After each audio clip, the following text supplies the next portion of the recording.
ಏನು ಬಂಗಾರ ಮತ್ತು ಬೆಳ್ಳಿ ಮತ್ತೆ ಭಾರಿ ಒಂದು ಇಳಿಕೆ ಆಗಲಿದೆಯಾ? ಹೌದು ವೀಕ್ಷಕರೇ, ದೇಶಾದ್ಯಂತ ಚಿನ್ನ ಬೆಳ್ಳಿ ಬೆಲೆ ಮತ್ತೆ ಇಳಿಕೆ ಆಗುವ ಸಾಧ್ಯತೆ ಇದೆ. ಅಂದ್ರೆ ಈ ಒಂದು ಬಂಗಾರ ಬೆಳ್ಳಿ ಈಗ ಮತ್ತೆ ಹಾವು ಏಣಿ ಆಟ ಶುರು ಮಾಡಿದೆ ಅಂತಾನೆ ಹೇಳ್ಬಹುದು. ಅಂದ್ರೆ ಒಂದು ದಿನ ಏರಿಕೆ ಆಗೋದು, ಇನ್ನೊಂದು ದಿನ ಇಳಿಕೆ ಆಗೋದು, ಈ ತರ ಬಂಗಾರ ಬೆಳ್ಳಿ ಬೆಲೆ ಭಾರಿ ಒಂದು ಏರಿಳಿತವಾಗ್ತಾ ಇದೆ. ಹಾಗಾದ್ರೆ ಈಗ ತಗೋಬೇಕಾ ಬೇಡವಾ? ಮನೆಯಲ್ಲಿ ಬಂಗಾರ ಇದ್ದವರಿಗೆ ಒಂದು ಹೊಸ ಗುಡ್ ನ್ಯೂಸ್ ಅಂತಾನೆ ಹೇಳ್ಬಹುದು. ಮತ್ತೆ ತುಂಬಾ ಜನ ಬಂಗಾರ ಕೂಡ ಮಾರಾಟ ಮಾಡ್ತಾ ಇದ್ದಾರೆ. ಅದರ ಹಿಂದೆ ಇರೋ ಕಾರಣ ಆದ್ರೂ ಏನು, ಎಲ್ಲವನ್ನೂ ಕೂಡ ಈ ವಿಡಿಯೋದಲ್ಲಿ ನಾವು ನಿಮಗೆ ಅಪ್ಡೇಟ್ ಕೊಟ್ಟಿದ್ದೇವೆ. ಸೊ ವಿಡಿಯೋನ ದಯವಿಟ್ಟು ಪೂರ್ತಿಯಾಗಿ ಕೊನೆ ತನಕ ನೋಡೋದನ್ನ ಮರಿಬೇಡಿ. ಮತ್ತೆ ವಿಡಿಯೋ ಶುರು ಮಾಡೋಕ್ಕಿಂತ ಮುಂಚೆ ನಿಮಗೂ ಕೂಡ ಆಸೆ ಇದ್ರೆ, ಬಂಗಾರದ ಬೆಲೆ ಇಳಿಕೆ ಆಗಲಿ ಅಂತ ಆಸೆ ಇದ್ರೆ, ದಯವಿಟ್ಟು ವಿಡಿಯೋಗೆ ಒಂದು ಲೈಕ್ ಮಾಡೋದ್ರ ಮೂಲಕ ವಿಡಿಯೋಗೆ ಸಪೋರ್ಟ್ ಮಾಡಿ. ಹಾಗೂ ಪ್ರತಿಯೊಬ್ಬರು ಕೂಡ ಕಮೆಂಟ್ ಬಾಕ್ಸ್ ಮೂಲಕ ನಾವು ಕೇಳೋ ಪ್ರಶ್ನೆಗೆ ಉತ್ತರ ಕೊಡಿ. ನಿಮ್ಮ ಪ್ರಕಾರ ಬಂಗಾರದ ಸರಿಯಾದ ಬೆಲೆ ಎಷ್ಟಾಗಬೇಕು? ಬಡ ಜನರು ಕೂಡ ಬಂಗಾರವನ್ನ ಸುಲಭವಾಗಿ ಖರೀದಿ ಮಾಡಿರಬೇಕು. ನಮ್ಮ ಪ್ರಕಾರ ಬಂಗಾರ 1 ಲಕ್ಷ ರೂಪಾಯಿ ತನಕ ಬಂದ್ರೆ ಒಳ್ಳೆಯದು.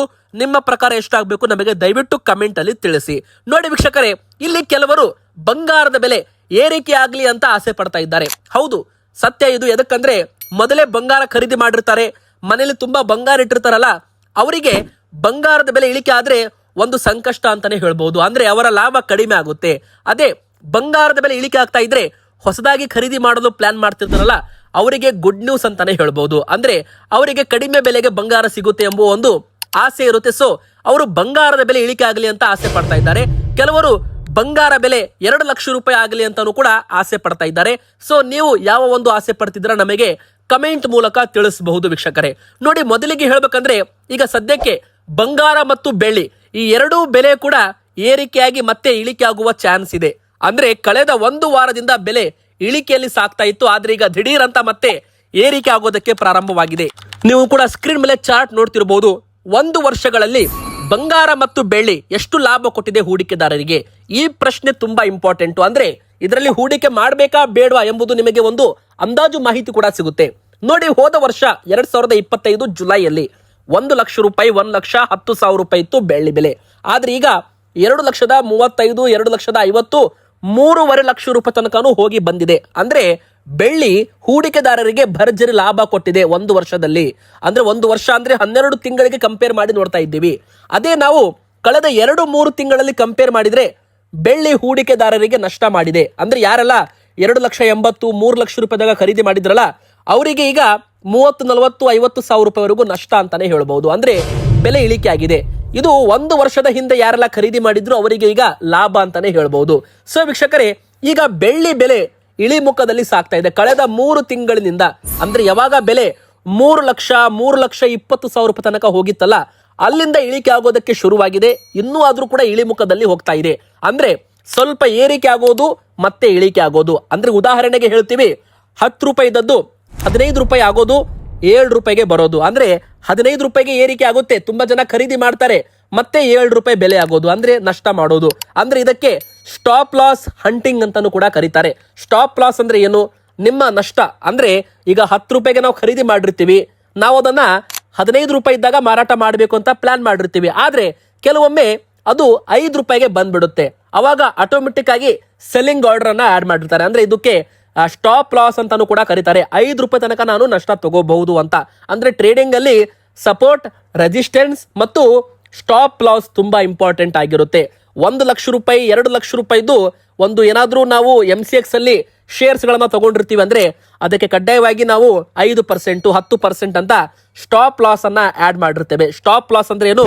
ಅಲ್ಲಿಗೆ ಬೆಲೆ ಬಂದ್ರೆ ಆಟೋಮೆಟಿಕ್ ಆಗಿ ಸೇಲ್ ಆಗಿರ್ಬೇಕು. ಅದಕ್ಕಿಂತ ಕೆಳಗೆ ಹೋದ್ರೆ ನಷ್ಟ ಜಾಸ್ತಿ ಆಗುತ್ತಲ್ಲ, ಸೊ ಆ ನಷ್ಟವನ್ನ ತಡಿಬೇಕು. ನಷ್ಟ ಆದ್ರೆ ಸ್ವಲ್ಪ ಆಗ್ಬೇಕು, 5% ಮಾತ್ರ ನಷ್ಟ ಆಗ್ಬೇಕು.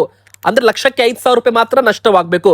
5ರಿಂದ ಕಡಿಮೆ ಅಂದ್ರೆ 5,000 ರೂಪಾಯಿಗಿಂತ ಕೆಳಗೆ ನಷ್ಟ ಆಗ್ತಿದೆ ಅಂದ್ರೆ ಆಟೋಮೆಟಿಕ್ ಆಗಿ ಅದು ಮಾರಾಟವಾಗ್ಬಿಡಬೇಕು, ಟ್ರೇಡ್ ಕ್ಲೋಸ್ ಆಗ್ಬೇಕು ಅಂತ ಸ್ಟಾಪ್ ಲಾಸ್ ಅನ್ನ ಆಡ್ ಮಾಡಿರ್ತಾರೆ. ಸೊ ವೀಕ್ಷಕರೇ, ಈಗ ಒಂದು ಟ್ರೇಡಿಂಗ್ ಅಲ್ಲಿ ಇದು ತುಂಬಾ ಇಂಪಾರ್ಟೆಂಟ್ ಆಗಿರುತ್ತೆ. ಅದೇ ತರ ಈಗ ಬಂಗಾರ ಬೆಳ್ಳಿ ಬೆಲೆ ಮೇಲ್ ಹೋಗೋದು ಮತ್ತೆ ಇಳಿಕೆ ಆಗೋದು. ಅಂದ್ರೆ ಸ್ವಲ್ಪ ಏರಿಕೆ ಆದ್ರೂ ಕೂಡ ಮತ್ತೆ ದಿಢೀರ್ ಅಂತ ಇಳಿಕೆ ಆಗ್ತಾ ಇದೆ. ಅಂದ್ರೆ ಮುಂದಿನ ಬರೋ ದಿನ ಮತ್ತಷ್ಟು ಇಳಿಕೆ ಆಗೋ ಮುನ್ಸೂಚನೆ ಕೂಡ ಇದೆ. ಈಗ 2,10,000 ರೂಪಾಯಿ ತನಕ ಲೋ ಹೋಗಿ ಈಗ ಮತ್ತೆ ಬೆಲೆ 2,35,000 ರೂಪಾಯಿ ತನಕ ಟ್ರೇಡ್ ಆಗ್ತಾ ಇದೆ. ಮತ್ತೆ ಈ ಬಾರಿ 2,10,000 ರೂಪಾಯಿಗಿಂತ ಕೆಳಗೆ ಹೋಗಿ 2 ಲಕ್ಷ ರೂಪಾಯಿಗೆ ಮತ್ತೊಮ್ಮೆ ಬೆಳ್ಳಿ ಬೆಲೆ ಬರೋ ಚಾನ್ಸ್ ಇದೆ. ಅದೇ ಪ್ರಕಾರ ಬಂಗಾರದ ಬೆಲೆ ಕೂಡ ಬರಬಹುದು. ನೋಡಿ, ಈಗ ಬೆಳ್ಳಿ 1 kgಗೆ 2,50,000, 2,60,000 ರೂಪಾಯಿ ಆಸುಪಾಸಿನಲ್ಲಿ ಟ್ರೇಡ್ ಆಗ್ತಾ ಇದೆ. 1 ಕೆಜಿಗೆ 2,60,000 ರೂಪಾಯಿ ಅಪ್ರಾಕ್ಸಿಮೇಟ್ ಹಿಡಿಬಹುದು ನೀವು. GST 3% ಇರುತ್ತೆ. ಇನ್ನು ಮುಖ್ಯವಾಗಿ ಬಂಗಾರಕ್ಕೆ ಲೆಕ್ಕಕ್ಕೆ ಬರೋದಾದ್ರೆ ಬಂಗಾರ 1 ವರ್ಷದಲ್ಲಿ ಕೇವಲ 50,000 ರೂಪಾಯಿ ಮಾತ್ರ ಲಾಭ ಕೊಟ್ಟಿದೆ. ಅದೇ ಬೆಳ್ಳಿ 1.5 ಲಕ್ಷ ಲಾಭ ಕೊಟ್ಟಿದೆ. 1 ಲಕ್ಷ ಹಾಕಿದ್ರೆ 2.5 ಲಕ್ಷ ಬೆಳ್ಳಿ ಈಗ ಲಾಭ ಕೊಡ್ತಾ ಇದೆ. ಅದೇ ಬಂಗಾರ ಹೋದ ವರ್ಷ ಜುಲೈ ತಿಂಗಳಲ್ಲಿ 1,10,000 ರೂಪಾಯಿ ತನಕ ಬಂದಿತ್ತು.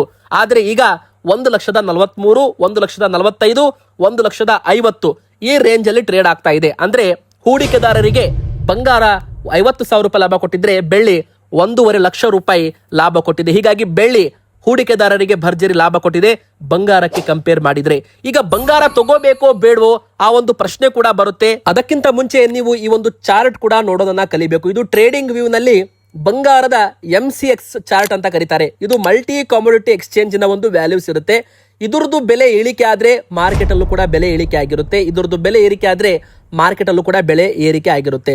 ನೋಡಿ ವೀಕ್ಷಕರೇ, ಕಳೆದ 3 ತಿಂಗಳಿಂದ ಬೆಲೆ ಇಳಿಮುಖದಲ್ಲಿ ಸಾಗ್ತಾ ಇತ್ತು. ಈಗ ಮತ್ತೆ ಕೊಂಚ ಏರಿಕೆ ಆಗಿದೆ. ಅಂದ್ರೆ 1,40,000 ರೂಪಾಯಿಂದ ಮತ್ತೆ ಈಗ 1,47,000 ರೂಪಾಯಿ, ಅಂದ್ರೆ ಮತ್ತೆ ಸ್ವಲ್ಪ ಏರಿಕೆ ಆಗಿದೆ.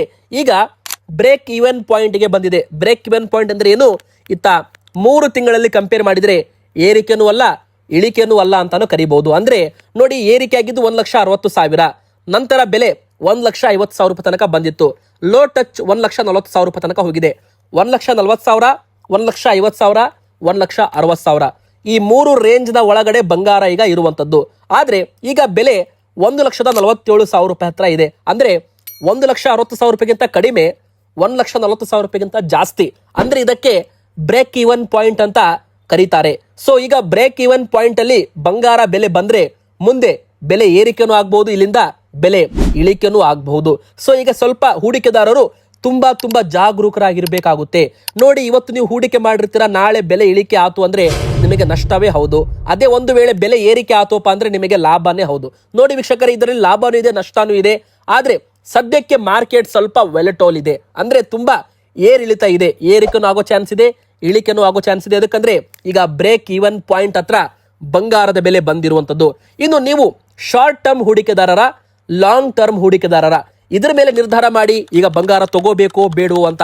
ಉದಾಹರಣೆಗೆ ನೀವು ಲಾಂಗ್ ಟರ್ಮ್ ಹೂಡಿಕೆದಾರರು ಅಂದ್ರೆ ಇವತ್ತು ಖರೀದಿ ಮಾಡೋದು 5 ವರ್ಷಗಳ ಕಾಲ ಆ ಬಂಗಾರ ಅಥವಾ ಆ ಒಂದು ಹಣ ನಾನು ಮುಟ್ಟೋದಿಲ್ಲ ಅಂತ ನೀವು ತಲೆಯಲ್ಲಿ ಪ್ರಿಂಟ್ ಮಾಡ್ಕೋಬೇಕು. ಹಂಗಿದ್ದಾಗ ನೀವು ಲಾಂಗ್ ಟರ್ಮ್ ಹೂಡಿಕೆದಾರರಾಗ್ತೀರಾ. ಲಾಂಗ್ ಟರ್ಮ್ ಅಲ್ಲಿ ನೀವು ಹೂಡಿಕೆ ಮಾಡ್ತೀರಾ ಅಂದ್ರೆ ಬಂಗಾರ ನಿಮಗೆ ಲಾಭ ಕೊಡುತ್ತೆ ಅಂತಾನೆ ಹೇಳ್ಬೋದು. ಯಾಕಂದ್ರೆ ಕಳೆದ 10, 15, 20 ವರ್ಷಗಳಿಂದ ಬಂಗಾರ 1 ವರ್ಷಕ್ಕೆ 1 ವರ್ಷ ಏರಿಕೆ ಆಗಿದೆ ಹೊರತು ಇಳಿಕೆ ಆಗಿರೋ ಮಾತೇ ಇಲ್ಲ. ಉದಾಹರಣೆಗೆ ಹೋದ ವರ್ಷ 1 ಲಕ್ಷ, ಈ ವರ್ಷ 1.5 ಲಕ್ಷ ಆಗಿದೆ.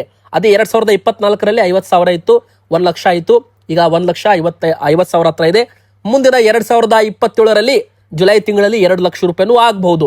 ಇದು ಅಂದಾಜು ಮಾಹಿತಿ. ಅಂದ್ರೆ ಒಂದು ಎವರೇಜ್ ಅಂತ ನಾವು ತೆಗಿತೀವಲ್ಲ, ಅದರಲ್ಲಿ ಗೊತ್ತಾಗುತ್ತೆ. ಅದೇ ನೀವೇನಾದ್ರೂ ಶಾರ್ಟ್ ಟರ್ಮ್ ಹೂಡಿಕೆದಾರರಾಗಿದ್ರೆ ಅಂದ್ರೆ ಈಗ ಖರೀದಿ ಮಾಡೋದು 1 ತಿಂಗಳು 1 ವಾರದಲ್ಲಿ ಮತ್ತೆ ಮಾರಾಟ ಮಾಡಿ ಹಣವನ್ನ ಪಡ್ಕೊಳ್ಳೋದು, ಇದಕ್ಕೆ ಶಾರ್ಟ್ ಟರ್ಮ್ ಹೂಡಿಕೆ ಅಂತ ಕರೀತಾರೆ. ಇದರಲ್ಲಿ ರಿಸ್ಕ್ ಜಾಸ್ತಿ ಇರುತ್ತೆ. ಅಂದ್ರೆ ಇವತ್ತು ನೀವು ತಗೊಂಡಿರ್ತೀರಾ, ನಾಳೆ ಬೆಲೆ ಇಳಿಕೆನೂ ಆಗ್ಬಹುದು. ಇಳಿಕೆ ಆತು ಅಂದ್ರೆ ನಿಮಗೆ ನಷ್ಟ, ಅದೇ ಏರಿಕೆ ಆದ್ರೆ ಲಾಭ. ಆದ್ರೆ ಮುಂದಿನದ್ದು ಯಾರು ಕೂಡ ನೋಡಿರಲ್ಲ. ಸೊ ಶಾರ್ಟ್ ಟರ್ಮ್ ಹೂಡಿಕೆದಾರರಿಗೆ ರಿಸ್ಕ್ ಜಾಸ್ತಿ ಇರೋದ್ರಿಂದ ಸದ್ಯಕ್ಕೆ 1 ವಾರಗಳ ಕಾಲ ಅಥವಾ ಈ 1 ತಿಂಗಳು, ಜುಲೈ ತಿಂಗಳು ಪೂರ್ತಿ ಮುಗಿಯುವವರೆಗೂ ಸ್ವಲ್ಪ ವೇಟ್ ಮಾಡಿ, ಮಾರ್ಕೆಟ್ ಅನ್ನ ಅಬ್ಸರ್ವ್ ಮಾಡಿ. ನೋಡಿ, ಮಲ್ಟಿ ಕಮೋಡಿಟಿ ಎಕ್ಸ್ಚೇಂಜ್ ಬಂಗಾರ ಬೆಳ್ಳಿಲಿ ನೀವು ಹೂಡಿಕೆ ಮಾಡಬೇಕು ಅಂದ್ರೆ ನೀವು ಗ್ರೋ ಅಂತ ಆ್ಯಪ್ ಇದೆ, ಜಿರೋದಾ ಅಂತ ಆ್ಯಪ್ ಇದೆ, ಅಥವಾ ಏಂಜಲ್ ಒನ್ ಅಂತ ಇದೆ. ನೀವು ಇದರಲ್ಲಿ ETFs ಅಂತ ಬರುತ್ತೆ, ಎಕ್ಸ್ಚೇಂಜ್ ಟ್ರೇಡೆಡ್ ಫಂಡ್ ಅಂತ ಬರುತ್ತೆ, ಅದರಲ್ಲಿ ಹೂಡಿಕೆ ಮಾಡಬಹುದು. ಇದು SIP ಕೂಡ ನೀವು ಮಾಡಬಹುದು. ಸಿಸ್ಟಮೆಟಿಕ್ ಇನ್ವೆಸ್ಟ್ಮೆಂಟ್ ಪ್ಲಾನ್ ಅಂತ ಇದಕ್ಕೆ ಕರೀತಾರೆ. ಬ್ಯಾಂಕ್ ನಲ್ಲಿ ಬಡ್ಡಿ ದರ 7%, 8% ಇದ್ರೆ ಬಂಗಾರದ ಬಡ್ಡಿ ದರ ಅಂದ್ರೆ ಬಂಗಾರ ಲಾಭ ಕೊಟ್ಟಿರೋ ರೇಟ್ಸ್ ನೋಡಿದ್ರೆ ಇದು 15-20% ಗಿಂತ ಜಾಸ್ತಿ ಇದೆ.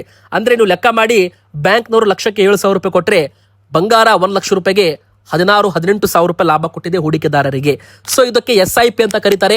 ನಿಮಗೆ ಇದ್ರ ಬಗ್ಗೆ ಹೆಚ್ಚು ಅಪ್ಡೇಟ್ ಬೇಕಂದ್ರೆ ನಮಗೆ SIP ಅಂತ ಕಮೆಂಟ್ ಮಾಡಿ, ನಾವು ನಿಮಗೆ ಮುಂದಿನ ಬರೋ ವಿಡಿಯೋದಲ್ಲಿ ಒಂದು ಸ್ಪೆಷಲ್ ವಿಡಿಯೋ ತಗೊಂಡ್ಬರ್ತೇವೆ. ಯಾವ ತರ ಹೂಡಿಕೆ ಮಾಡಬಹುದು, ಯಾವ ತರ ಲಾಭ ಇರುತ್ತೆ, ಯಾವ ತರ ನಷ್ಟ ಇರುತ್ತೆ, ಇದರಲ್ಲಿ ಯಾವ ತರ ನೀವು ಇದರಲ್ಲಿ ಹೂಡಿಕೆ ಮಾಡೋದು, ಸರಿಯಾದ ಸಮಯ ಏನಿರುತ್ತೆ, ಎಲ್ಲ ಒಂದು ಇನ್ಫಾರ್ಮೇಶನ್ ನಿಮಗೆ ನಾವು ನೆಕ್ಸ್ಟ್ ವಿಡಿಯೋದಲ್ಲಿ ಕೊಡ್ತೇವೆ. ಈಗ 22 ಕ್ಯಾರೆಟ್ ಚಿನ್ನದ ಬೆಲೆ ಎಷ್ಟಾಗಿದೆ ನೋಡಿ, 1,34,750 ರೂಪಾಯಿ ಆಗಿದೆ.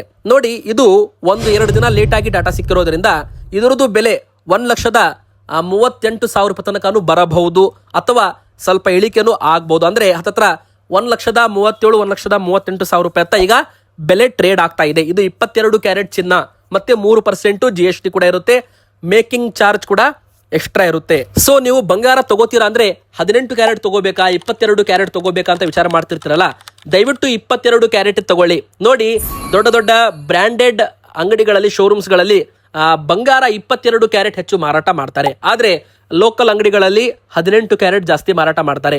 ನೀವು 22 ಕ್ಯಾರೆಟ್ ತಗೊಳ್ಳಿ, 18 ಕ್ಯಾರೆಟ್ ತಗೊಳ್ಳಿ, ಏನು ಪ್ರಾಬ್ಲಮ್ ಇಲ್ಲ. ಆದ್ರೆ ಅದರ ಒಂದು ಬಂಗಾರದ ಆಭರಣಗಳ ಮೇಲೆ ಹಾಲ್ ಮಾರ್ಕ್ ಇರಬೇಕು. 18 ಕ್ಯಾರೆಟ್ ಇದ್ರೆ ಅದರಲ್ಲಿ 18 ಕ್ಯಾರೆಟ್ ಅಂತ ಬರೆದು ಒಂದು ಹಾಲ್ ಮಾರ್ಕ್ ಇದ್ದು HUID ಕೋಡ್ ಇದ್ರಂತೂ ತುಂಬಾ ಒಳ್ಳೆಯದು.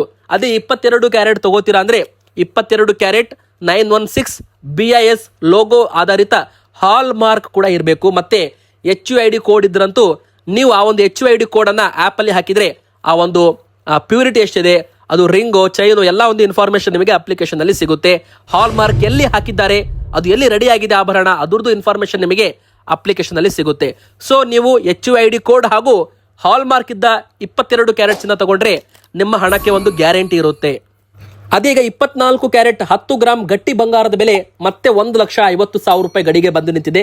ಅಂದ್ರೆ 1,49,000, 1,50,000, 1,51,000 ಈ ರೇಂಜ್ ಅಲ್ಲಿ ಈಗ ಮತ್ತೆ ಬಂಗಾರದ ಬೆಲೆ ಬಂದು ನಿಂತಿದೆ.